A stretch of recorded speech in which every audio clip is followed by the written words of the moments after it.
What's up mga kamaylo? Panibagong araw na naman, panibagong vlog na naman. Papunta tayo ngayon sa QC para mag-home service sa dalawang aso. Isang poodle at isang Bichon Persa. Pag ayaw ko talaga matraffic, nagmumotor ako. Ang hirap kasi lalo na pag abutin tayo ng gabi, talagang sobrang traffic. Doble ingat lang mga kamaylo sa mga kapwa ko nagmumotor. At ang bilis, andito na ako. Let's go! Ayan mga kamaylo, mga estudyante ko, si Cotton at si Jiho. Si Jiho yung mas maliit, si Cotton yung mas malaki. Ayan, ang kukulit oh, laro ng laro. Ito yung main problem ng owner, yung sobrang laro nilang dalawa, hindi mapigil. Kaya umpisa na natin ang kanilang training. Individual training muna tayo. Tinuturuan ko si Gio mag-sit pretty. Ayan, binabalance ko siya. Diskarte ko, hinahanapan ko muna siya ng masasandalan. So pwede nyo po itong gayahin mga kamaylo. Ayan, ganyan lang. Sandal-sandal nyo lang para hindi kagad mahulog yung aso sa sit pretty. Advanced obedience po yan mga kamaylo ha.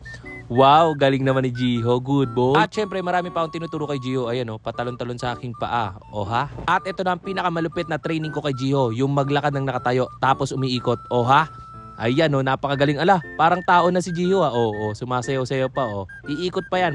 Good boy Gio. Oh, kita nyo naman yan, napakagaling na estudyante ko oh. Roll over naman. Oh, roll over. Ngayon mga kamaylo, ang pinali natin dito sa dalawang to, sabay na sila magte-train. Ayan oh, sabay ko silang tinuturuan maglakad ng tama. Ang tawag natin dyan, proper walking. Ayan naman, sit pretty silang dalawa, tingnan nyo.